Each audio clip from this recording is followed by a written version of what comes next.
Hello, this is Martha Martinez, and I will be giving you some information about Whiteboard.Chat for my AEP 800 class. Okay, so I selected to learn more about Whiteboard.Chat because I was looking for a way to allow my students to have an interactive whiteboard as well as a way to kind of monitor their work and see how they're solving their problems. The purpose of this resource, I think, is just as a way for teachers to have a whiteboard that they can see, and so that they don't have to be walking around at all times to make sure that the students are doing what they're supposed to be doing. You can easily see what they are doing on your own screen, and you can share your own whiteboard with them. The intended audience for this resource is, of course, students, and the two ISTE standards that are covered are ISTE standards for leaders 2B and 2C. So how to access Whiteboard.Chat, you just type in Whiteboard.Chat into the web browser, and it's going to give you the home screen. So now if you click Start Drawing, it's going to give you a couple of different options. You can just click Start Teaching, and that's just going to give you a whiteboard.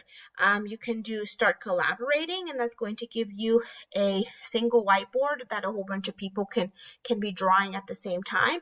And if you click Manage Boards, it's going to allow you to look at the boards that you have previously created.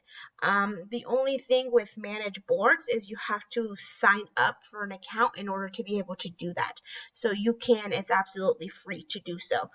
So I have already logged into my account, and I have created a whiteboard which you can name, and it allows you to invite students through a couple of different options. You can go to invite, and it's going to give you a QR code that they can scan, a link as well as a code, or you can use it on Google Classroom or Teams. So what it is just a whiteboard, and what's interesting is that you can actually draw on the whiteboard. There's different features over here on the side. You can upload files that you can draw, and when the students log in, they are able to see what you are doing. What's nice about this, though, is that you can also see what they are doing once they log in. So what I did is I went ahead and signed into the same whiteboard on my phone, so you can kind of see on the students view. So if you go to grade view, you'll be able to see all of the different people that are in your room.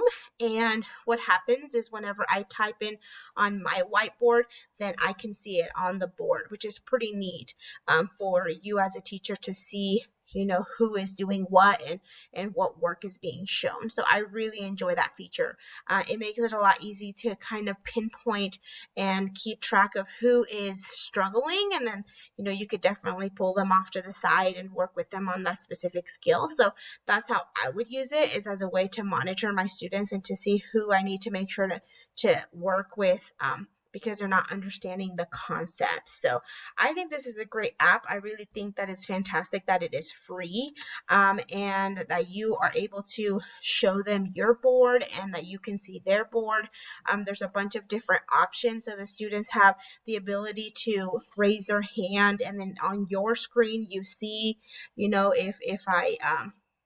if I raise my hand, like on my phone, it tells you, that I did so. And there's a bunch of really cool features. There's manipulatives on here that you can add, and signs, and it is just really fun to play with. I would definitely recommend it if you're looking for an online digital whiteboard. Play with it, try it out, and I really do think you're going to enjoy it. Thanks.